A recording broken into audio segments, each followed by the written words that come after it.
All right, today we got a little Tigers talk post trade deadline, and with the NFL season started, we're going to be talking Lions too. So stick around. Turn that off.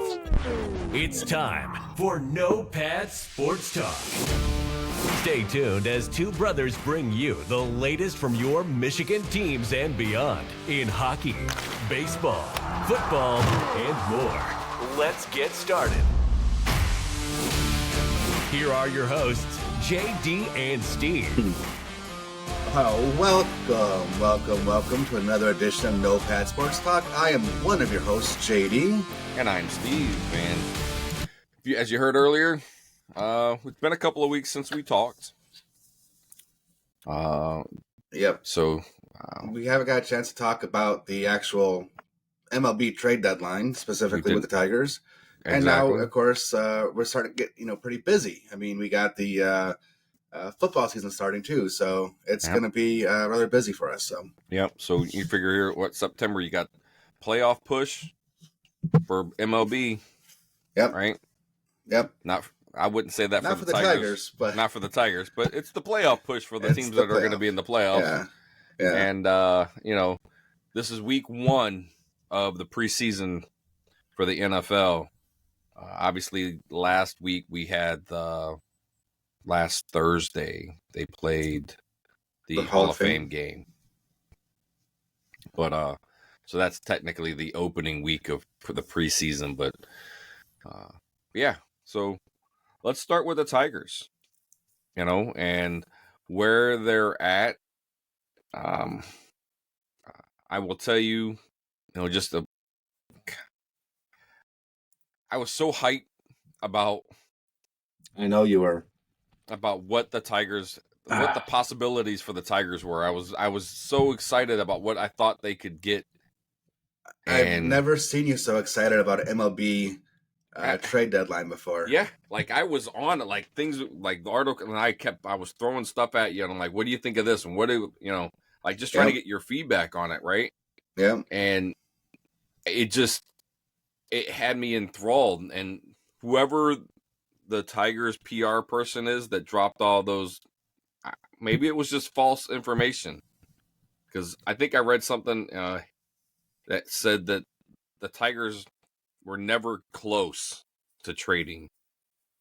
I read the same thing. So, and it could just be them covering. I don't know. I believe it. I don't think the Tigers ever intended to trade Skubal. I think they wanted to.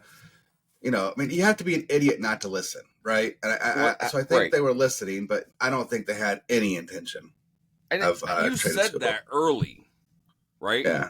Mm-hmm. I think right at the end, I'm not saying you had changed your mind or like I had converted you into but you at least thought about the idea of, okay, look, if we could get these pieces, look at what our team looks like in 4 years. Well, let me be clear. I actually was on the bandwagon to trade Skubal. I wanted to trade him. I thought overall, again, depends on what we got for him, right? I'm not talking about just trading him just for anything. Like I wanted a haul, and I wanted a haul from the Orioles specifically. But if we got that haul, then 100%, I wanted to trade Skubal. I was on that bandwagon. Yeah, and because I know we had a conversation that was, I don't even think it was in July. It was an early talk that we had about the trade deadline, and you'd asked me a question about who's safe, and I talked about, I think nobody, right? I think I went back and I said Colt Keith because he's young, he just signed him, and you brought me into the whole the Green Riley thing, Green. And Riley Green, because I thought Riley Green was actually older than he was, or older than he is, right? And he's not. So there were a couple of pieces that I'm like, look, you already got them in place. They're good contact hitters. Let's leave them. Leave them, right? But everyone else, I was like, everyone else is for sale. There's been a bunch of talk about how we kind of got the raw end of a deal when we traded Flaherty to the Dodgers too, about what we got in return for that. Um, my 2 cents on that is when you look at Flaherty's career, he's had 2 good seasons. One of Sure. which is this last one, the current Uh-huh. season, I should say, right? Mm-hmm. So, and I say good season in terms of like ERA, his control, like those types of things, right? Mm-hmm. And so, what we got, I'm sitting there thinking to myself, I'm like, I think they got what they could get from that guy or get for him based on 2 seasons out of 7 that he's had been consistently good. I 100% disagree with you. Okay. And And I expected you to, but I'm also looking at it from a different. Baseball's your thing, yes. so I'm looking at it from basic numbers, right? Uh-huh. Mm-hmm. And I don't know what as far as we got some minor league players. We got one pitcher and a catcher. Is that what we got? Not a catcher. He is a catcher, but He he's was a probably not catcher. going to. He's not going to more likely stick at Okay. catcher. He's probably going to be a first baseman. But look, I think here is my problem, and it's the same problem everybody else has had. Like, this is not a fresh take by any means, but it's something that I felt for a long time. Mm-hmm. If you remember, there's a pitcher, Yusei Kikuchi, that got traded before Flaherty. And when we seen the haul that Kikuchi got being traded from the Blue Jays to the Astros, I was thinking, wow, like, what is Flaherty going to get? Because Flaherty was having one heck of a year. I mean, Kikuchi, his ERA is 4.62. His career ERA is 4.7. So when you talk about someone that, is not having even a good year or a good career, right? Like, and Kikuchi being able to, from the Astros, get their number 9 prospect. There was a rookie outfielder, Joey Loperfido, that had some pretty big moments earlier this year as a rookie, being on the Astros major league roster. And they got minor league infielder Will Wagner, who's a number 13 prospect. So they got a number 9 prospect and a 13 prospect plus a rookie outfielder. So 3 young guys for a 33-year-old pitcher with an ERA above 4.6. So when that happened, I'm thinking, wow, like Flaherty, this is going to be huge. And then we got basically at the raw end of the deal from the word is that the Astros offered Detroit the same trade package that they sent to Toronto for Kikuchi, but they turned it down. It looks like, in my opinion, because again, I'm not on the inside, but just how it looks, my perspective is they overplayed the Tigers overplayed their hand, right? Like they were holding on to something much larger, wanted something much more in return for Flaherty, and then Flaherty's trade didn't happen till again, basically the 11th hour, right? And and it barely got done, so they had to take whatever was being offered at that point in time. Well, and that's what I was just gonna say. They had waited so long, like to make it, like come up with a deal, or right, like teams that could have used a guy, like would have given up more for Flaherty, had already gotten somebody they wanted. Correct. Right. Correct. So now, like the comment you mentioned or what you said about them, Toronto offered Detroit the same thing. If that's true, if that's the case, I'm gonna start questioning. I got Scott Harris. 100%. Right? That's the second time. What are you asking? There's been 2 trade deadlines he's been a part of, and he kind of blew both of them, in my opinion. Yeah. The Rodriguez one last year. Yep. Right? Yeah. And obviously the Flaherty we're talking about, and I still the Scoopel thing, like I think they blew it.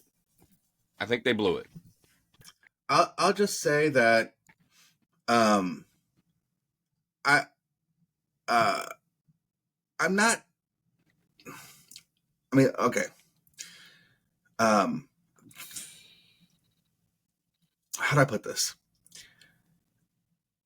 Getting Sweeney, who is a shortstop, and he can probably hang at shortstop, being a 6'3" shortstop. Mm-hmm.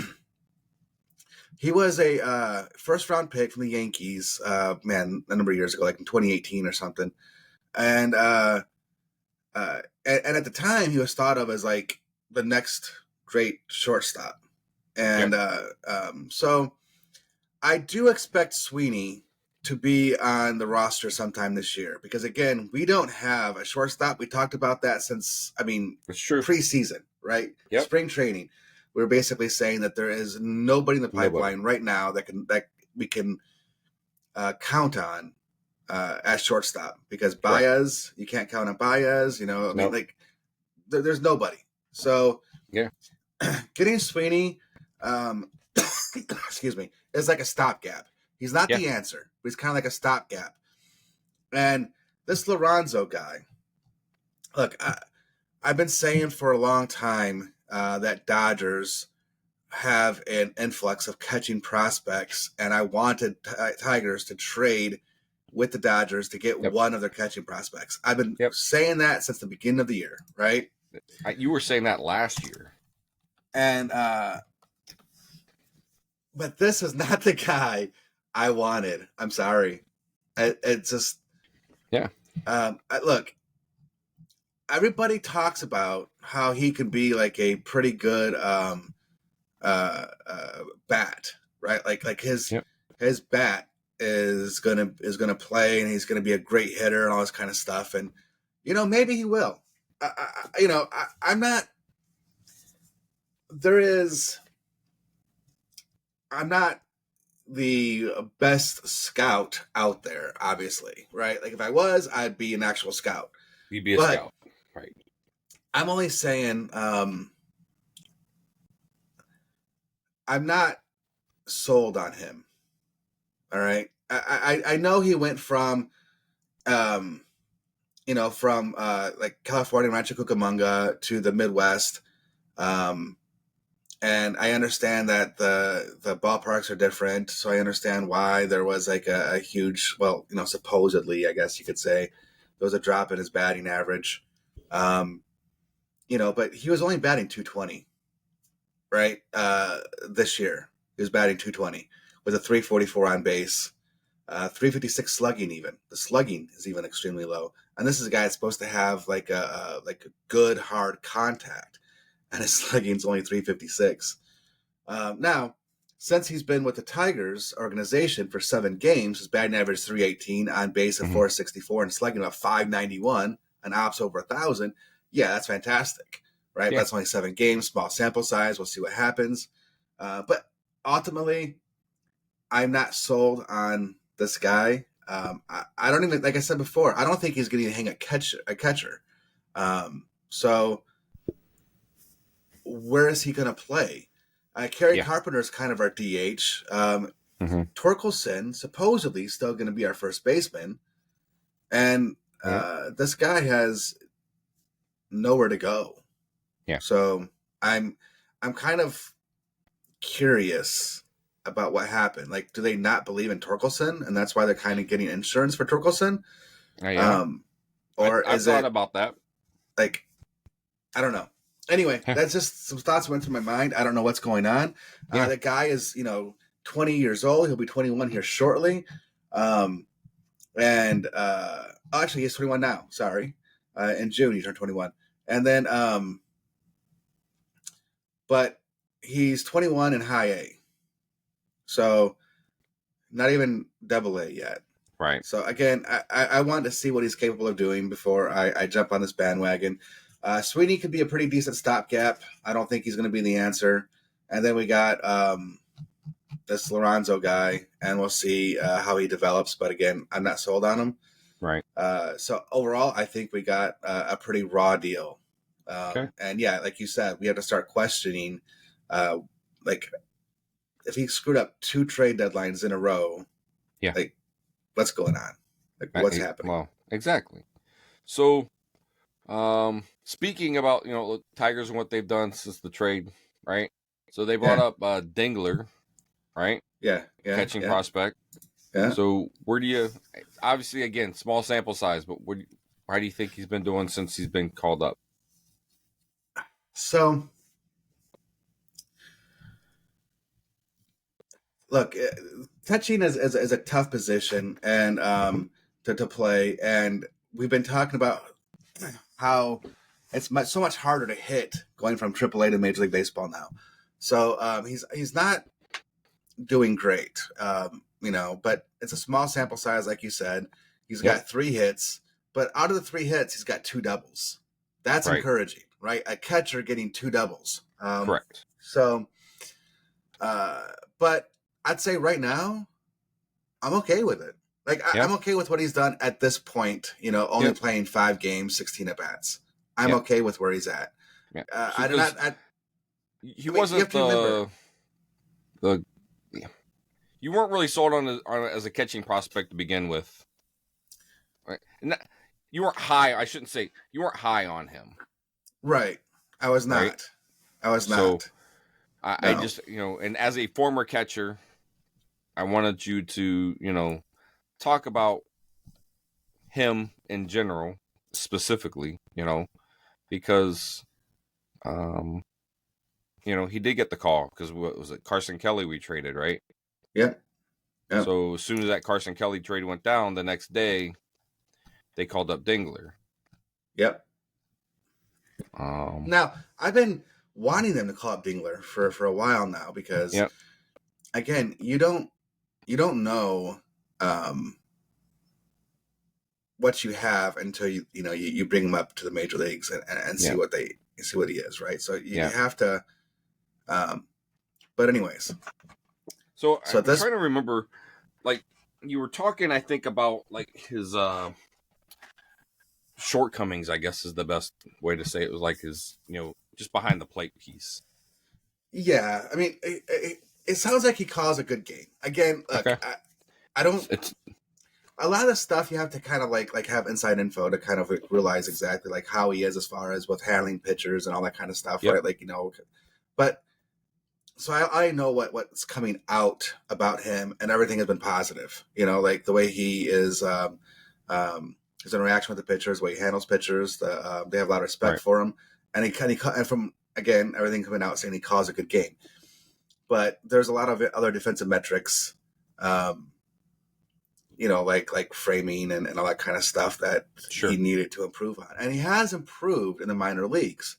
So that's one of the reasons why I was waiting for him to actually get a chance in the major leagues, because offensively, especially for the catching position, he's always been pretty decent. And this year was his best year so far, hitting 308 in AAA. Yeah. So, and not only that, but he's shown some power with 17 home runs. So, and that's the most he's had in his career ever. Sure. Right. Yep. So he's shown improvement on the offensive side of things. He's shown improvement on the defensive side of things. He'll never be a great defensive catcher, but if you can have be an okay defensive catcher, but then have a positive side as far as offensively, then you're going to be a plus catcher. You're going to contribute to the team, and I think that's what he could be. So again, we'll have to wait and see. It's early, but I'm okay with what he's done so far. Being again 5 or so games in. So from a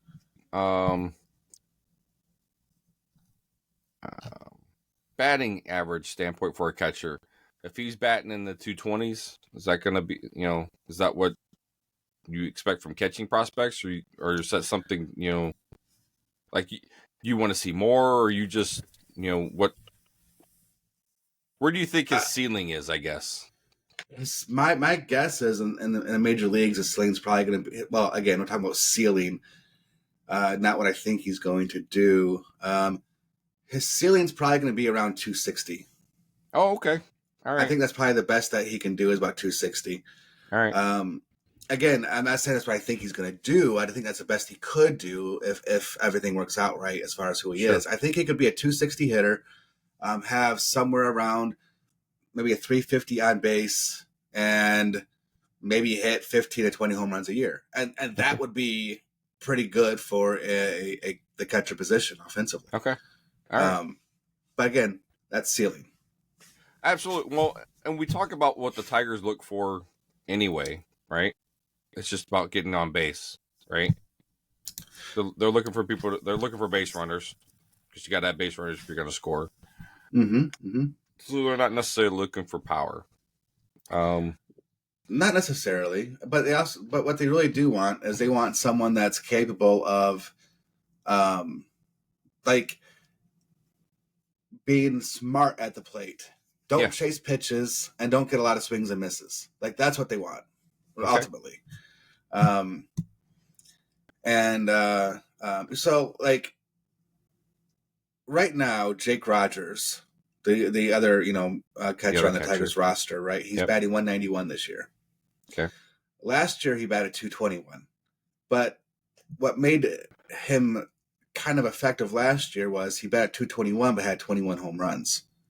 So his ops was 730. So like his ops was still pretty decently high again for the catching position. This year his ops went from 730 down to 591. So he has not been effective, offensively at all. So if Dylan Dingler can come in and produce better offensively than what he's doing, which I do believe he can, then we're gonna see an improvement in the catching position. But again, there are, as I've mentioned to you many times before, there's 4 positions that I really, really want to be sound defensively. And that's all up the middle. A second base, I can skimp on a little bit defensively, but the 3 most important positions to me is catcher, shortstop, center field, and then a good second baseman as well with some range. And then, so those are the 4 positions. So, and right now, the Dylan Dingler would not be someone that I would want to settle with, right? Like he can be a decent catcher, but I don't want decent, right? That's why I was hoping to trade for one of the prospects from the Dodgers because I think they have a chance to be better than Dingler. Okay. And that Dingler can contribute. You're thinking he's a serviceable catcher. Do you think it was a plus move? Do you think it was a plus move for the Tigers to bring him up? Yes, I do. Okay. So let's talk about another call-up that happened post-trade. Parker Meadows. I'm so glad you brought Parker Meadows. Parker Meadows, look, so you have to remember, right? He's been a plus. So Parker Meadows got called up, but then he got injured in early July, and he's kind of, he hasn't really played to like the last 3 weeks in July, and then he came back in August, right? So we have to go. So let's go back to July when he got called back up after his stint in AAA. Even before his injury, right? So he played 3 games, got injured, and now he's played 4 games after coming back from injury. So 7 games total. And those 7 games that he's played since he got called up. Again, just those 7 games for him. Tigers are 6-1. He's got 2 stolen bases, a 414 batting average, a 433 on base percentage, 759 slug, and almost a 1,200 ops. In those 7 games. With that includes 2 home runs, 1 triple, and 2 doubles. Now that's pretty good. Also 6 RBIs, right? Like he's been on fire, and that's just offensively. Correct. That's not even defensively. That's not him taking the 2-run shot off the wall. Did you see that? Yeah. Look, I'm going to play it real quick because I got it brought up. Absolutely. I want to, just for those that maybe haven't seen it, I can't believe if you listen to the show you haven't seen it because it's so amazing. But still, Let's let me find it here. There it is. I think it was a 2-run. I know it was he robbed a guy of a home run. That was, but Like it was gonna be a 2-run home run, and that would have put Seattle in front of the Tigers, right? Yep. If it would have gone through. And here it was late in the game, I think, right? It's bottom of 8th. Yeah. Yeah. Do you see my screen now? I can't see the screen. Yep. Okay. Let me go ahead and pull this up then. I got the sound off, so hopefully we're not going to get any violations here. But yeah. Look at this thing. Because it was a well hit. Look at that. It seemed like see how high he went up? Yeah. I mean, his shoulder blades were above the wall. The yellow. Yeah. He was above the yellow. Look at that.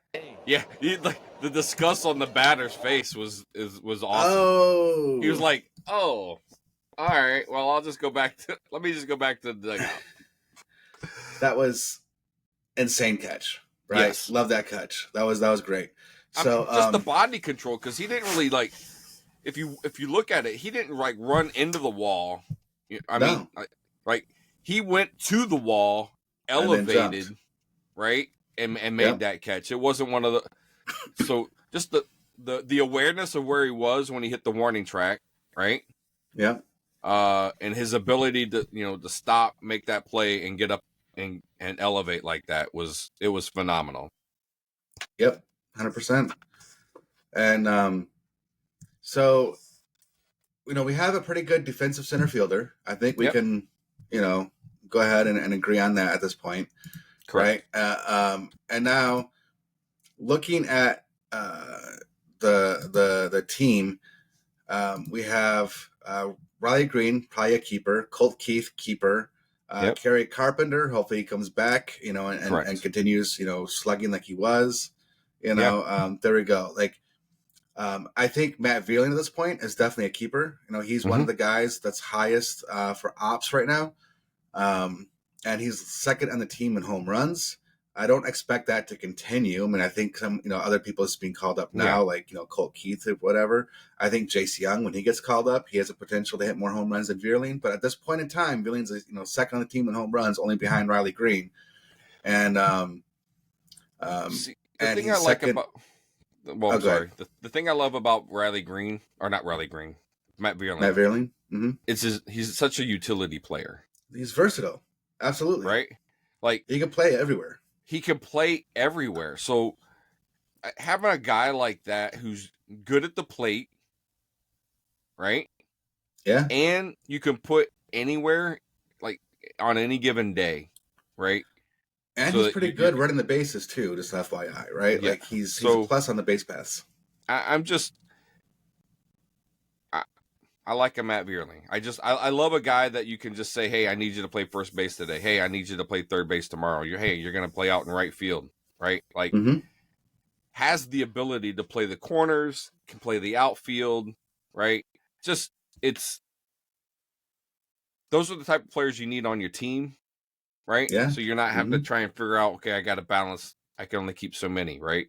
But when you have a Matt Vierling who can play that many positions, I mean, it's like having 4 players in one.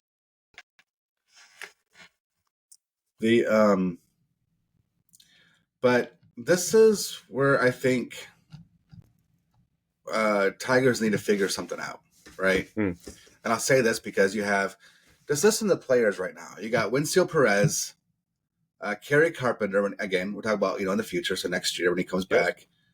Justin Henry Malloy. Spencer Torkelson and Bly Madris. So all those guys are basically either DHs or first basemen, or even right fielders, right? Like, I mean, they can play one of those positions at any rate. So correct. And they're all on. Well, all would be / should be on the major league roster. Like, what do you do with them all? Where do they all go? Right. I don't know. And that's the thing, like, missed opportunities at the trade deadline. Right? Because the next guy I want to talk about was Torkelson. And do you think he's ready to come back and get the call up? So Torkelson has actually done a little bit better in the minor leagues. All right. He has gone on a couple tears. But remember, my thing with Torkelson is how the pitchers were pitching him. Yep. Right. And they were the way they were pitching, they're pitching outside, and I think he was having trouble taking it to the opposite field. When you looked at his time last year, especially in the last year, the way he was able to just take the pitch to right field, including with power to hit it over the wall, like he was doing that well at the end of last year. Mm-hmm. This year, it looked like he was trying to pull everything, including the outside pitches, and you can't really pull those, especially if they're a fastball, and that's what he was struggling with. So, but he's actually done a little bit better this year. If you go back and look at his at bats, especially against the outside pitch, he's starting to take more towards the right side. As a matter of fact, I think it was a second home run in AAA. He actually hit over the right field wall. So he's done a lot better. With the outside pitch. So it's not just his I'm not just looking at his batting average or his home runs or whatever, right? And saying, it's time for him to get called up. I'm looking at how he's able to handle the pitches that was hurting him in the major leagues. And I think at this point, I'd call him back up. Okay. All right. Now he's not batting great in AAA, right? Right. He's just below 800 ops. He got 241 average, but he does have 10 home runs. Yeah. Right. That's the difference, right? So which most of those I think he's gotten here over the last month or so, right?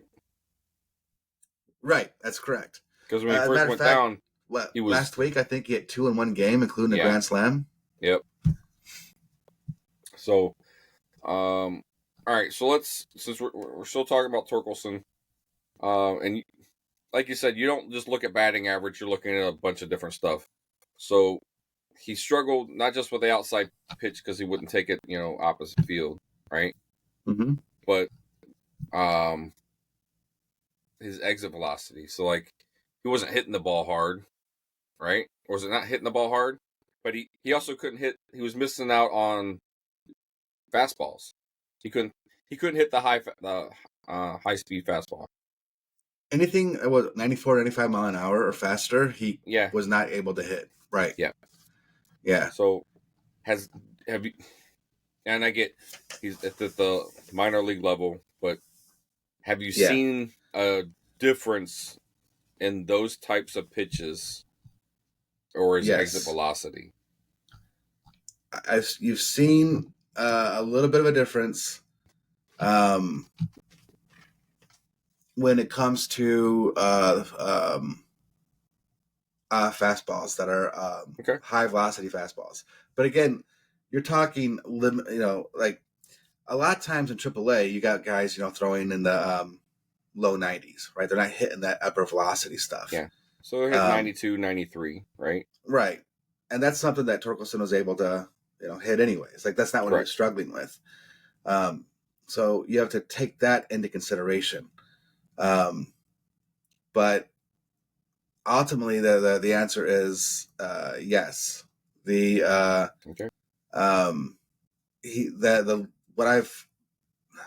you're looking at it pitch by pitch, he's actually done a little bit better. And again, I'm saying a little bit better. It's not like it's solved, right? It's not going to come up and automatically be better, with a 98 mile an hour fastball. I'm just saying he's done better with it. Okay. But again, it matters though. Here's something you got to keep in mind, right? If you break down the strike zone into 9 areas, right? 9 areas. Yep. So you got high inside, which is the graph high middle, high outside, up. Right? And then if you take that and you put the pitches like a ball just around the outside of the end, outside of the batting of the strike zone. And so you have kind of like the top left quadrant, that's a ball, bottom left, top right, bottom right quadrant, that's a ball, right? And then if you count the pitches in each of those areas, Torkelson by far, now we're talking major league, we're not talking minor league, but by far everybody was throwing him low outside constantly, right? Low outside, low outside, low outside. That's where they were pitching him. To give you an idea of the breakdown, out of all the pitches that he's seen, right? So let's look middle, the meatball pitch. 78 pitches he got total meatball pitch first time in the major leagues, right?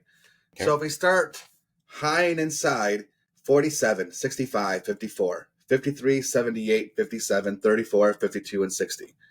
So might as well say in the strike zone, except for low inside, everything else is right around, say, 60 pitches. Yep. All right. The now if you go low and outside, 200 pitches. So it's not as if it's just a little bit more. You're talking an average as far as like ball location, 3 times more low and outside than any other place. Because that's where they knew they could throw him, and he wasn't able to hit that pitch. For one, it's a ball. 2, he would chase, and 3, he'd try to pull it. Gotcha. Yeah. That's a lot of pitches to, but you saw that, right? Like there's a reason he got sent back down to the minors, right? Yeah. I mean, when we sent him back down, he wasn't even hitting 100 yet. I think he was at like 089 or 091 or it was really close. Maybe it was 100, but he wasn't hitting the ball. Okay.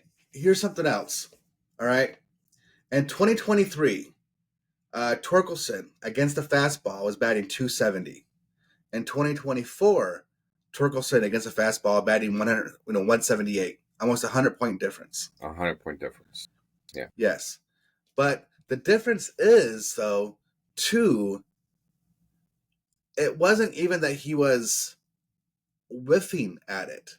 He was hitting it, but it wasn't for good, solid contact, right? So his whiff percentage on fastballs in 2023 was only 17.7%.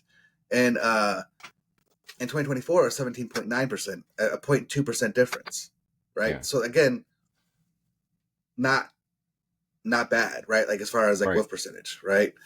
But the difference has just been the hard hit percentages, and that's why he's let's see, 2023. 4-seam fastball 2023. His hard hit percentage was almost 60%, right? 2024, his hard hit percentage was 35%. Yeah. So,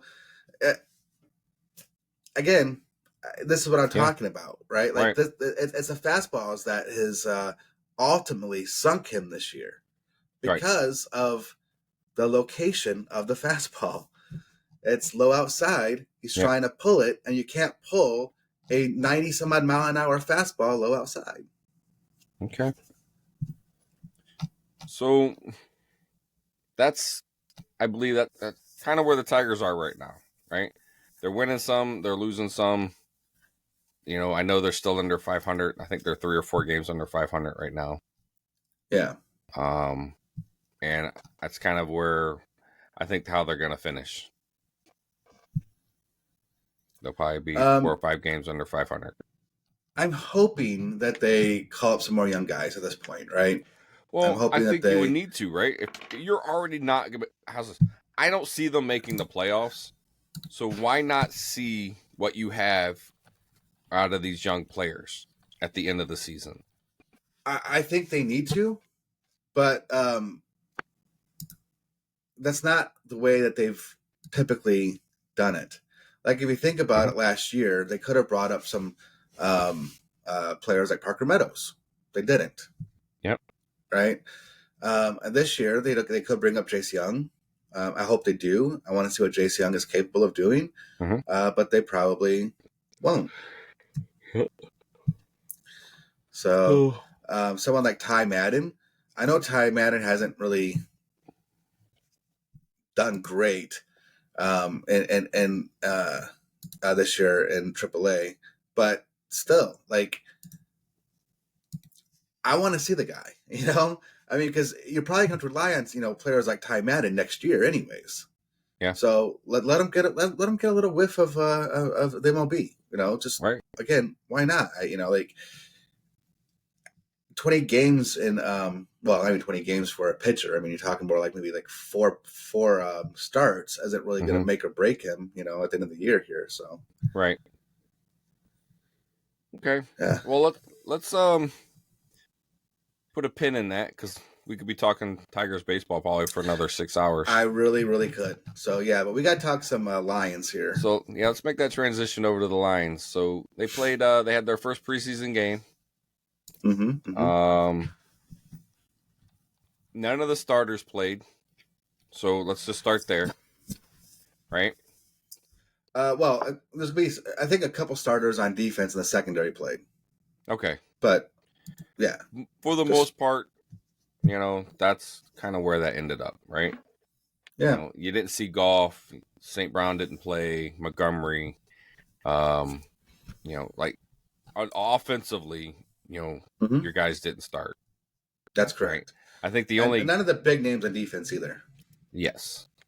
So preseason is just what it is, right? I think you got to look at it. I don't take a lot of stock in the preseason. Basically, what I do is we're trying to analyze young players and players that we think can contribute to our team in this season, right? Right. That's what you have to look at preseason for. Preseason isn't about wins and losses. Not at all. Right? And I bring this up every time. The Lions went undefeated in the preseason and lost every single game in the regular season. Mm-hmm. All right. So please tell me how you can go 4-0 because back then they were running 4 games. You went 4-0 in the preseason and still went 0-16. Mm-hmm. Okay. Yeah, it don't matter. It doesn't matter, right? So, but the hype is there for what because we talked about that a little bit, like where their offense is getting ranked and where their defense is getting ranked, and both of them were ranked in the top 5 in the NFL. Right. I think they're going to have it's going to be a tough division, right? The NFC North is going to be tough. Right. But just kind of looking at what the Lions did, Hendon Hooker came in. I thought he looked good. I hate seeing him go down with a concussion. Right. Especially he did a lot of work last year to try and get healthy. Right? He spent a year with no contact, right? His body had an opportunity to heal. He was coming back from the knee injury. So right. I was excited to see what he was going to be able to contribute. And just in the small window that you saw, I thought he looked good. He did. Right? He looked comfortable. It was exciting to see it. And like I said, I hate seeing that from, a guy that we, could be the potential future for our team. He went 5 for 9 for 36 yards and had a 34 yards rushing on the 4 carries in the 2 series, right? Yep. So, yeah, like the problem is he's got to learn to slide. Like 2 of the runs he had, he lowered his shoulder and took the hit, and you don't want your quarterback doing that. No. So, and he's not a little guy. Of course not. No. Right. But it's not. This it's is not also like the NFL. It's also the NFL where everybody's a big guy. Everybody's a big guy. But and the hits he's are not far more. He's not a Bryce Young type of body, right? Like he's a big body quarterback. Yeah. Okay. I say the same thing when I see Josh Allen run. Like he's got to learn to slide. Mm-hmm. Right? Because Josh Allen doesn't slide either for Buffalo. Right? So as a quarterback, he's got to learn to protect himself. And I get he's trying to prove, his grit, I guess. Like his worth. Right. I think, I'm hoping, he probably, with a concussion, he's not playing next week. That would be, I would say you can rule him out next week. I wouldn't say that right now. So I start getting worried when injuries start piling up because Hooker, he's not a young guy. I think it's 27 now. Yeah. Right. So he's a little bit older. Obviously, the COVID thing happened. So Right. everyone got an extra year, blah, blah, blah, all of those types of things. So he's not 24. Right. He's not 25. Mm-hmm. So wear and tear starts showing up on the body. So that part has me a little bit worried. Right. Well, I agree.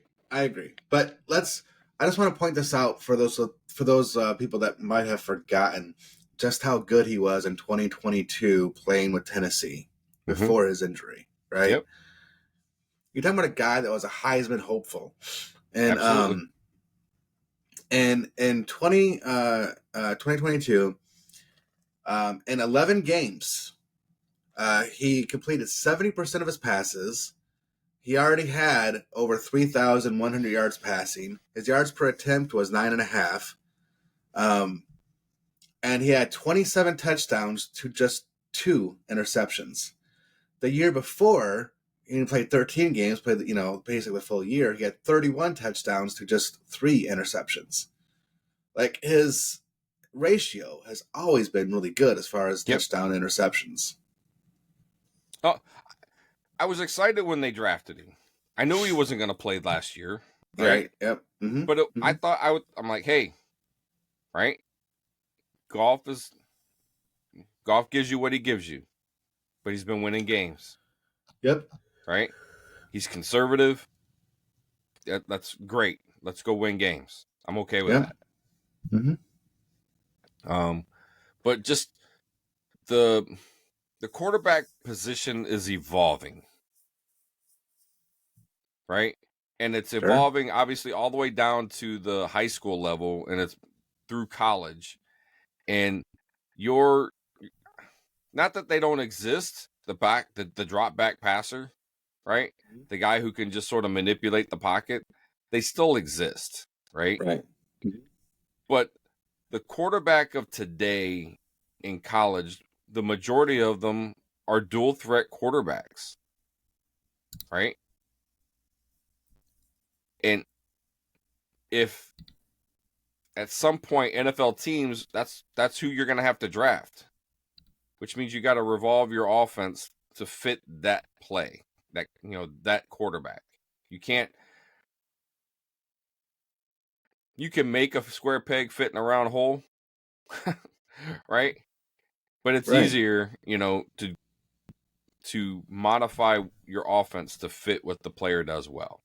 If you want that player to be successful. Look, I want to show you something, and I know you've seen it, but for those that may not have seen it, I want you to check out this run. Hendon Hooker here, lowering his shoulder, trucking the Giant. Yeah. Boom. Right? That was... Anyway, I just want to show that real quick. Absolutely, right? But again, that's an unnecessary contact on a quarterback who's coming back from injury. Right. In the preseason even. Like, there's nothing to gain from it. Yeah, nothing. Hendon Hooker's going to make the 53-man roster. Mm-hmm. Right? That was contact, and I know the coaches are telling him that. Oh, right? For sure. Yeah. Golf is sitting there telling that is not necessary. Like, go down. Mm-hmm. Right? Mm-hmm. This is preseason. If this is a playoff push and you do that, okay. I get that you're trying to, keep possession of the ball, keep that clock, blah, blah, blah, blah, blah. There are things why you'd want to do something like that. This is not that. Nope. But what did you think overall of what you saw from some of our young players? Secondary, I really liked what I saw in the secondary. Mm-hmm. Again, from the young guys, I like that a lot. Yep. But the defensive line, I know again, they weren't the starters, but the offensive line for the Giants also wasn't their starters, and we got barely any pressure. Yep. I think that was really bad. And the linebacking core still looks a little weak, and that's been one of my biggest complaints for a little while now. Is we don't really have my biggest complaints have been linebackers, and we don't have anyone opposite Aiden Hutchinson that has been consistent. But the secondary, there was a couple times in which there was, they had no one to throw it to, and and unfortunately, we didn't get any pressure to actually, get a coverage sack either. He was able to kind of escape out of the pocket. But the fact that the secondary looks good, especially, our young rookies, makes me happy. And it's not Absolutely. just, let me rephrase that too. It's not just the young rookies. It's this, it's who we also picked up, like the, for some reason, names come to my mind, the guy from, picked up from the Raiders or whatever, we signed. Was it the DB? Yeah. But those guys all looked really good. Yep. So what did you think of the play calling for the defense? Is it pretty much the same, or is it just vanilla? No? No, it's vanilla. And I know it was the first game, so you're not going to get a lot because your players probably don't know a lot. Well, they also don't do any game planning, that kind of thing. Like a lot of times they're just calling plays, trying to put people, because they want to get a look at somebody, right? Like if you want to take a look at, Isaac Ukwu, you're going to have a play called designed to kind of like see what Ukwu can do, like kind of one-on-one type of situation, see if he can beat his, tackle or whatever, right? Like that's what you're going to do. You're not actually trying to call a game to necessarily win the game. You're calling to try to test certain players in certain situations. So to me, that doesn't mean anything personally, right? Like I don't care about the game calling. Same thing with like the offense when they're down on the 3-yard line, going for it and fourth down instead of kicking a field goal, that kind of thing. Like again, I don't care. Like this is a preseason, none of that matters. Nope. They know what they have in the field goal kicker. I really do think they know what they have. Whether they like it or not, it's a whole different story. But they let him kick a 53-yard field goal to see if he was capable of doing it, and he did.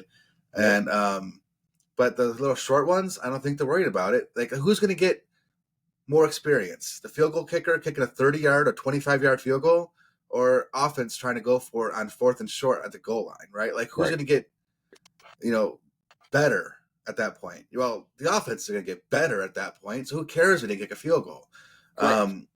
So I guess that's what I'm coming from. Like play calling means nothing to me at this stage, right? Like when they do like the little dress rehearsal, which now with only 3 preseason games, some teams do it in the 2nd preseason week, some teams do it in the 3rd preseason week, right?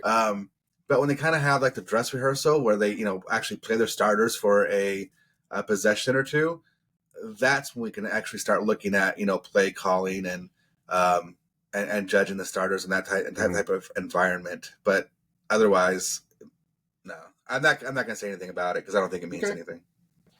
Yep, and like I said, it is just the first preseason game, and they actually only have one home game for the preseason this year. Yeah. Was it Pittsburgh? I think it's Pittsburgh. I can't remember now, but I know they only have one of their 3 games was at home. So it's not like, but again, it is preseason. This is not a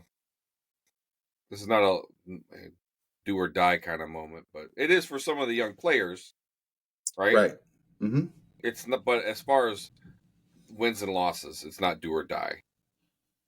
So I liked your comment about not looking at play calling, and not because they don't game plan. They're just trying to put players in position to see what they can do. Right. So they're isolating those players to do that. So that's a really great comment. A great way to look at it from a perspective of just anyone who's just trying to watch and looks for wins and losses. Right. That's why I try to preface, when we look at it, preseason doesn't matter.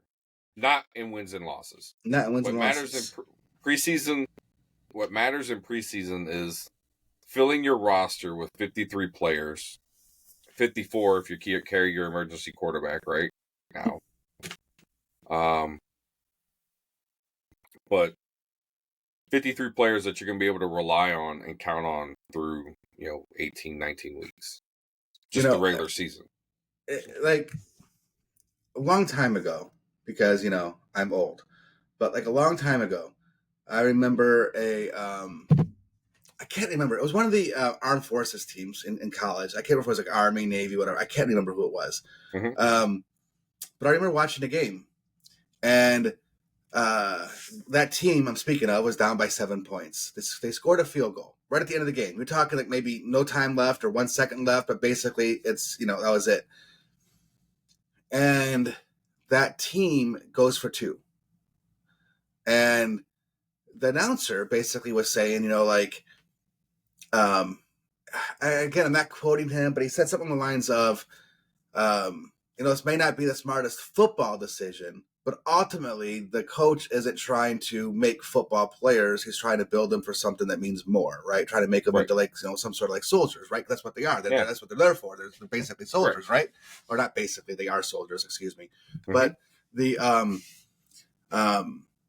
so like, you're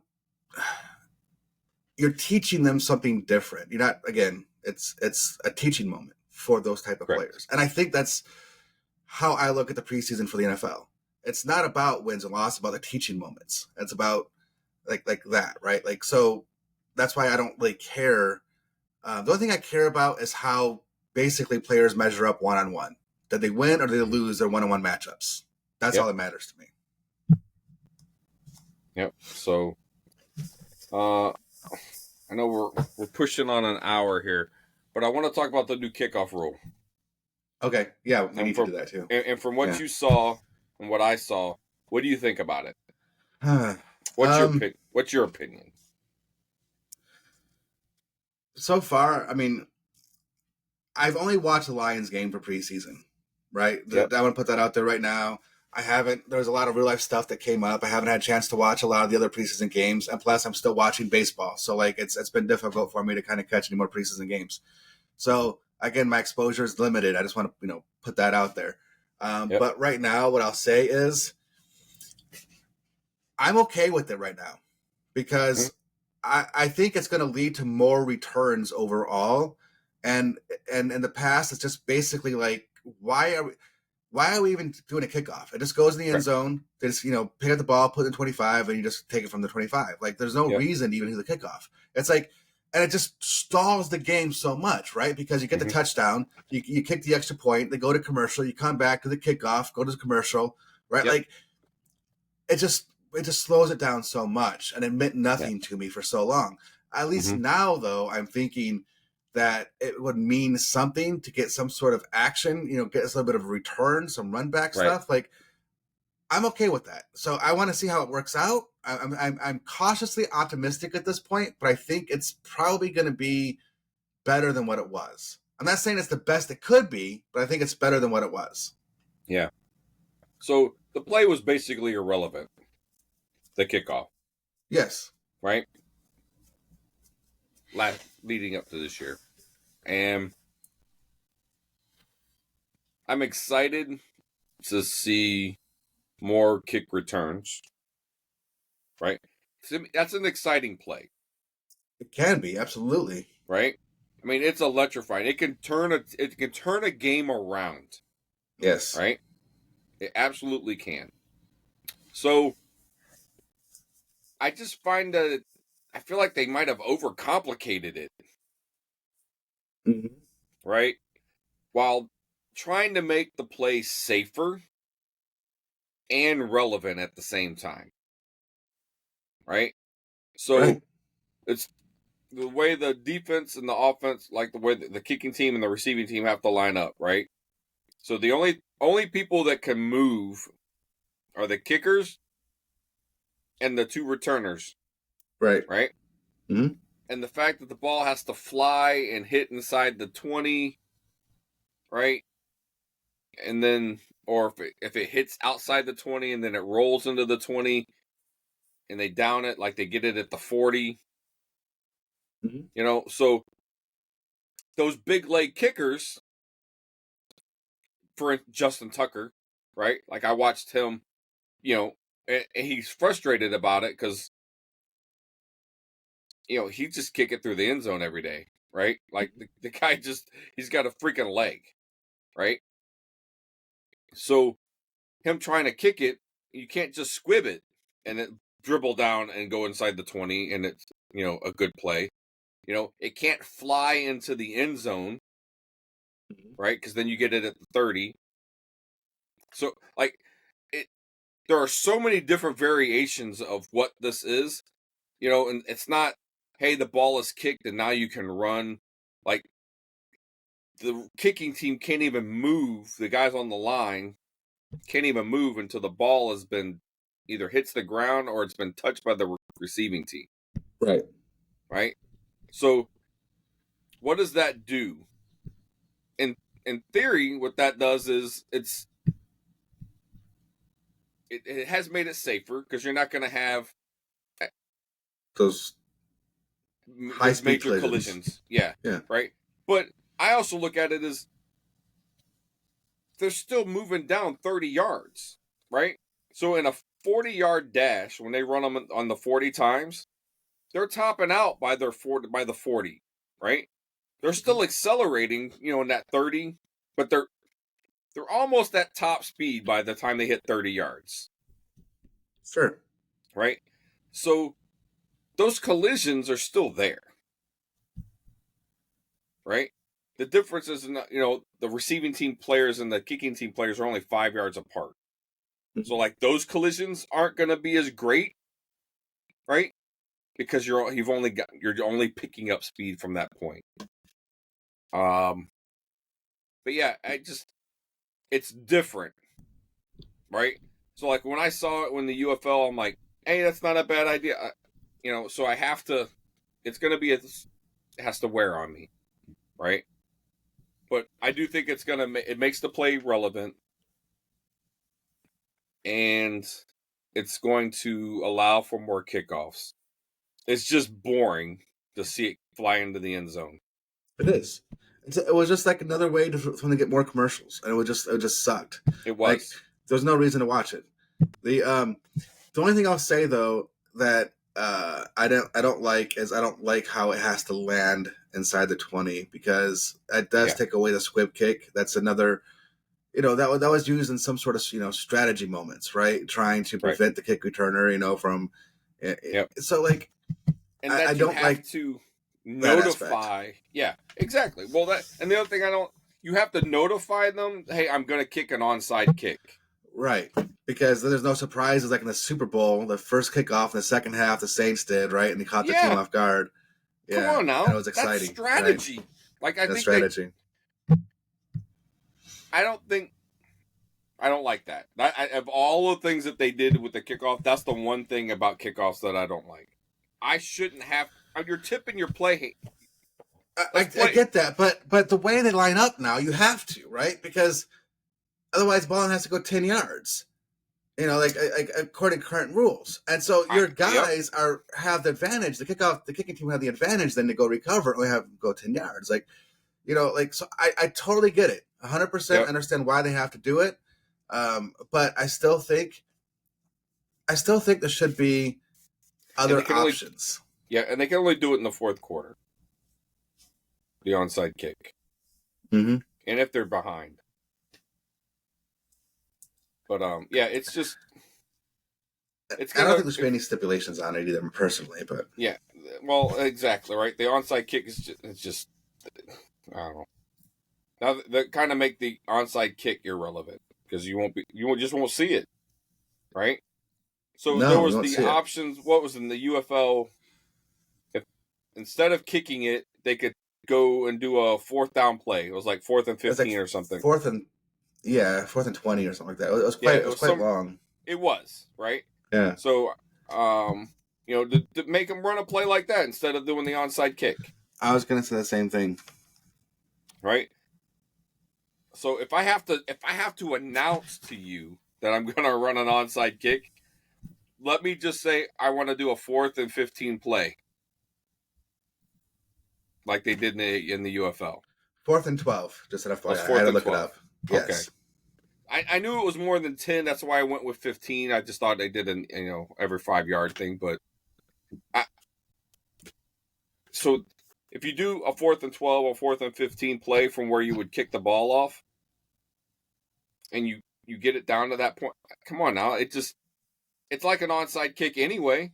It has to go 10 yards at least for you to touch it. And by the time, if you've recovered an onside kick, because you didn't see a lot of them last year anyway because of the rules, right? Because of where they had to line up anyway. You didn't see a lot of them converted, is what I want to say. But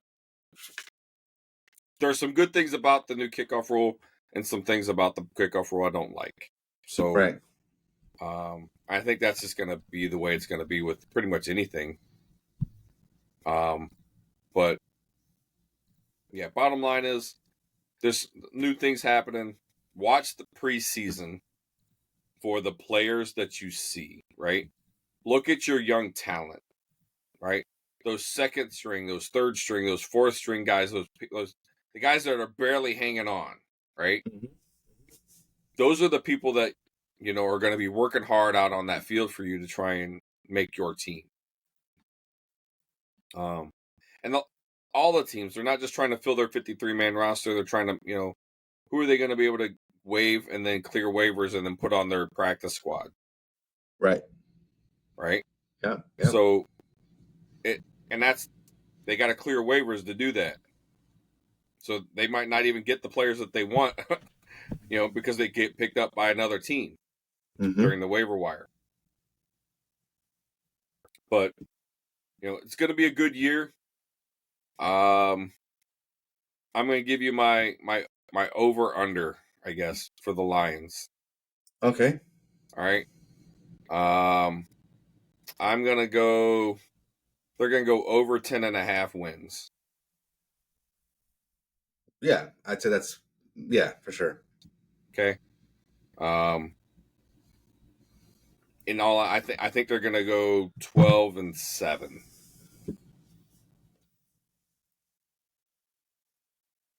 Right? No, 12-6. I'm sorry. 18 games, not 19 games. It's not 19 games yet, right?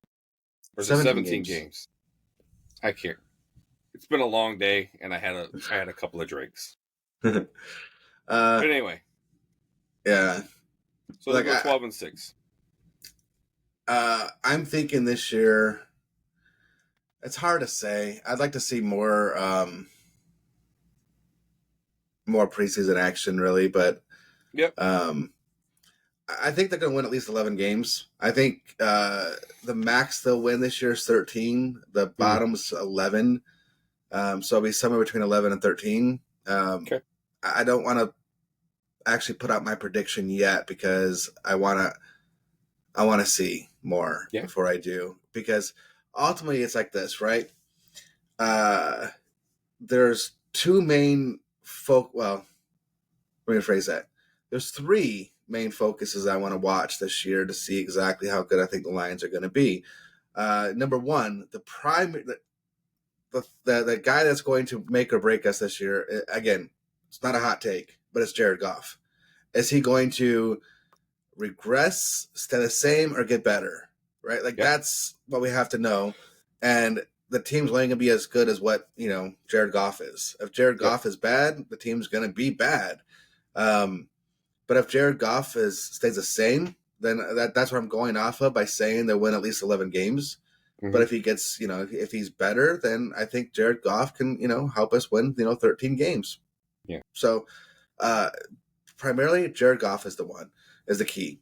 Number two is going to be the secondary. Our secondary was so bad last year. It's got revamped. Enos Rakestraw, Terry Arnold, plus a trade from Tampa Bay, and now I'm starting to draw a blank on the names here. Carlton. And then and I want to see. I know the defensive coordinator wants to run more man, and I think they have the personnel now to run man, but we have to see exactly again what that's going to look like. because where does everyone play? Because Right. now, and I don't want to sound like I'm um, complaining, all right, when I say this, um, but for real though, like we almost have too many people in the secondary. Right. I mean, now that we signed, I mean, if you think about everybody in the secondary from Kirby Joseph from last year, Enos Rakestraw, Brian Branch, Yep. Carlton Davis. Yep. All Mosley Terrion Arnold. ended up getting hurt, but we still got C.J. Moore out there, Brandon Yep. Joseph, who made the interception in the first game, Stephen Gilmore, he's probably going to back in that practice squad, but Yep. like Melifonwu, he had a breakout season last year, Yes, right? he Like, did. but we have so many of these guys now, Terry and Arnold, that it's like, where, like what type of defense are you going to run, and then who's playing where? Yeah.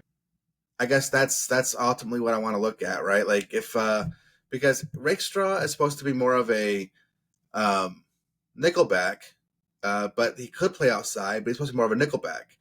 So then, what about Brian Branch? Because how many safeties are you going to have between Brian Branch, Kirby Joseph, Melifonwu? The three safeties, and then to top it all off too, I just mentioned that Rakestraw is also like that nickel guy, but so is that guy we got from The Raiders. the Raiders, right? So is he. Yep. So it's like, where does everybody play? That's I don't know what that is going to look like yet. It's kind of a luxury for the Lions to have the number of players that they've got on the defense or for the secondary. For secondary, yes, right. Yes. So now every year, you've got, how many can you keep on your 53-man roster, right? Mm-hmm. Are they talking about, having Branch play? It's not really, we'll call it a hybrid linebacker safety, right? Are they going to do that to get, and so they can keep Iffy out on the field in Kirby Joseph, and then play? You got Rakestraw, or who you gonna have as your corners? But see, then you have to talk about, like, again, you only got 11 guys, right? Yep. So do you play 4 down linemen or 3? Right. So if you typically they play 4, right? They're 4. Yeah, they're 4. They're basically a 4-2. So, but then for the 2, for the linebackers, you're gonna have Jack Campbell and Thor. Thor. Thanks. Again, Anzalone, right? So you got those 2. So there's already 6. So now you got 5 people in the secondary at that point, right? Yep. And so who's it going to be? Terrion Arnold, Enos Rakestraw, Kirby Joseph, Brian Branch, Melifonwu, Carlton Davis, and the guy from the Raiders. The Raiders. Yep. There's 7. So right. I would say Carlton Davis has got a spot. He's going to play. Branch is going to play. Or start, I should say.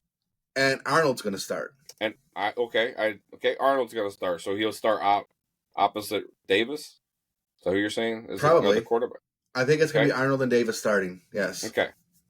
So, what do you got left? You put, you got Iffy, Kirby Joseph, and Kirby Joseph. Mm-hmm. And then you're cycling through as far as, time off. But then that puts Branch back at the slot. Yep. So he's not really that hybrid guy, right? Because right. So what you could do, and I don't know if they're going to do this or not, but again, depending on, they could play more of a dime formation, and I think this is, when you look at the wide receivers in the NFC North, like the groups, not like each team, like the top 3 or 4 wide receivers and everything, right? Plus, you have to worry about the running backs now. You got to cover out of the backfield. Correct.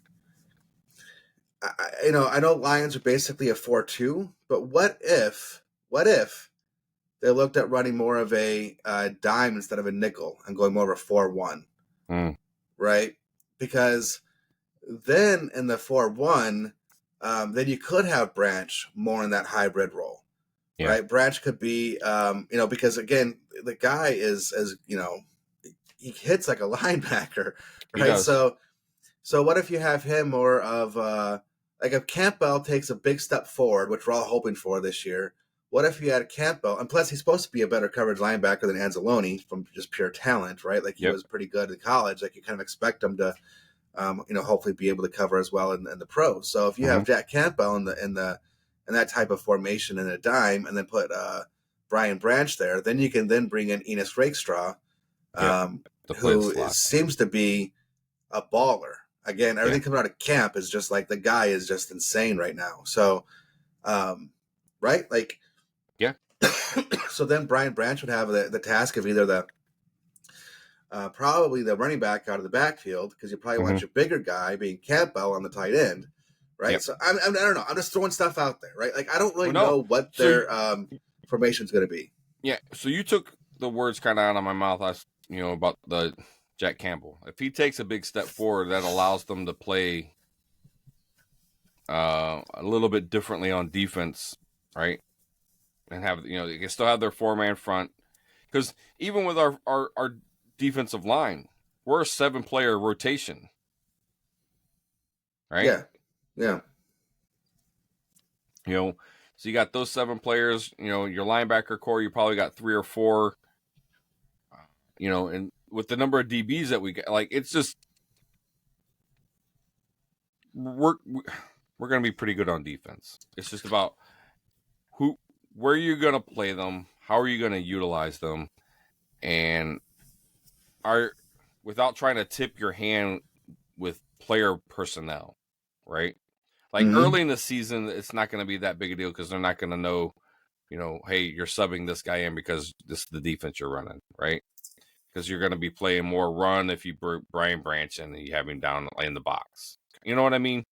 Right. But as game tape gets come down and they start seeing players rotate in and seeing the defense and what they're doing and right, they're going to start. Offenses will know what to call or how to change the play based on player personnel. I mean, look, Aleem McNeil, DJ Reader. I think DJ Reader is going to make Aleem McNeil better. Aleem McNeil, I think, is already borderline elite. But I think DJ Reader is going to help Aleem McNeil. So you get those two, Marcus Davenport, and obviously Aiden Hutchinson on the other end. Like, that's a formidable starting defensive line. Correct. So I think DJ Reader is going to make more of the difference than even Marcus Davenport will be, on the outside there. And again, I think Marcus Davenport, it's nothing against him. I think he will make a difference, but DJ Reader alongside Aleem McNeil, to me, that is going to be something I really, really want to watch. Yeah. Because I think that's good. Aleem McNeil will just get double and sometimes triple teamed so much on the line. Same thing with Aiden Hutchinson, because again, those are basically the only 2 real threats we had on the defensive line. Right. And so they just try to take those 2 players out. So now, having DJ Reader there, they can't do that to Lee McNeil. And I think that you can see Lee McNeil statistically have a much better season as far as like tackles for a loss and even sacks. He could set a his personal best in both those categories. So it's gonna be interesting to see. We got 2 more preseason games before the regular season kicks off. So there's a lot to be said. I think next week. I think if we're gonna play our starters, it's gonna be next week. That's my guess. I think so too. Because they're gonna want to use that last week for, filling out the rest of their positions, right? And fill out the rest of the squad for the 53-man roster, because after that, I know they got to get down to 53 by like that Monday right after the last game. Right. So that's really like, okay, who's going to be playing special teams? Who's playing, who's going where, right? But we'll see. I'm excited for the season, just like I was last year. I love football. You know, I've already got my season tickets to go watch Michigan this year. So that's a whole other story. I love playing. You know, I could like the way JD talks about baseball. I could probably talk. I like talk football like that. Mhm. So, not that my brother can't, because he does, but it's just football is the sport. That's mine. That's what I love. I want to call out real quick before we go 2 players. The first Yeah. player I kind of want to make mention of is that Sion Vaki. I was not a fan of that draft pick, especially seeing as how we gave up capital to trade up Correct. and get him. To get him. And we already had 2 good running backs, like probably one of the best duos in the NFL, right? And I'm all about drafting best player available. I'm fine with that. Like I legitimate strategy, but you know, I was not a fan of the Vaki pick. But when watching the game, of course, the first preseason game, and watching him and Craig Reynolds, Jamar Jefferson, etc. running, Yeah. He looked way better than both Reynolds and Jefferson. Mhm. Like, to me, my eye, like all last season when they were sitting Gibbs on the sideline the first like 6 games or whatever it was, and they just wouldn't play Gibbs enough. I just kept saying, like, there's a like when you watch the 2 play, there's a huge difference between Gibbs and Montgomery. Again, no knock on Montgomery. He's a good Right. back, but Gibbs, in my opinion, is just that much better than Montgomery. It's noticeable. And when I watch Vaki play, it's kind of like the same gap. He's so much better than both Reynolds and Jefferson. So I think Vaki's definitely going to make this team just based on what I saw so far from the first preseason game, because Right. again, there was a big difference in between him and the other 2 backs. So I want to call out Vaki. Okay. And lastly, I want to call out Broderick Martin. Second year for him, right? Second year for him. He was kind of a developmental pick, when he got picked, but they fell in love with the size. The dude's huge, like 6'5" and like 3 something, Right. 330, whatever. Like, he's a big dude, right? And everything coming out of camp again is saying that he was trying to get in better shape, putting on more muscle and stuff like that, so. And in that first preseason game, you saw Broderick Martin kind of make a difference. He led the team, tied with the team in tackles, plus he had a half a sack. But to me, it was more than just that, like what shows up statistically, that kind of thing. It was about him taking up like space along the defensive line. Yeah. But the thing I liked the most, even more than the other stuff, was the pass deflections that he got. So, just being aware of his push, right, and then getting his hands up and putting getting him in his the hand lane. up, right? He's keeping his eye on the quarterback, like just his awareness. So, and I know right now, DJ Reader, he's been rehabbing an injury, so Broderick Martin's been kind of getting the first team snaps on the defensive line. So I think that's kind of helped him, especially get ready for this year. For the first preseason game, I should say. But at any rate, I just want to call him out too. To me, like Vaki, because I was definitely talking bad about him. Well, not him specifically as a person. I don't know the guy, Just but the pick. just that pick, yeah. Yep. And then Martin, because again, that pick last year, a lot of people, myself, I was willing to wait on Martin a little bit, but obviously it could have been a pick that was could have had less developmental time and be able to contribute last year. So anyways, I got to call it out when something looks good, and both those guys look good, and I just want to say, tip my hat to them. Yep. So this is not I'm calling out a Lions player. I know I'm going to try and wrap this up real quick, but it is a former Michigan player. Okay. and he plays in the NFC North. But J.J. McCarthy, and I understand. Look, it's preseason. There's been a lot of up and down talk, like he's overhyped, he got overdrafted, blah blah blah blah blah, whatever. Right? Kid put on weight. Was trying to do exactly what he wants to win games. Yeah, and that's what he did at Michigan. He just won games. Okay, but he went 11 for 17, 188 yards passing, 2 touchdowns, and 1 interception. Yep. And then he rushed the ball twice for 18 yards. Yes. Right? So, one game, I get it. It's preseason. But, yeah, those numbers to me seem like he's grasping the offense. Or at least the Vikings are playing to his strengths. Is what I guess is what I'm trying to say. And then there's one other guy. He was also a former Michigan guy, but he played at Tennessee behind Hendon Hooker, Joe Milton. Mm-hmm. When he was at Michigan, I was not a Milton fan. He has incredible arm talent, and you could see that, but he took some time to develop. And he got drafted by the Patriots, and the kid's got a cannon. He looked really good. He threw a dime.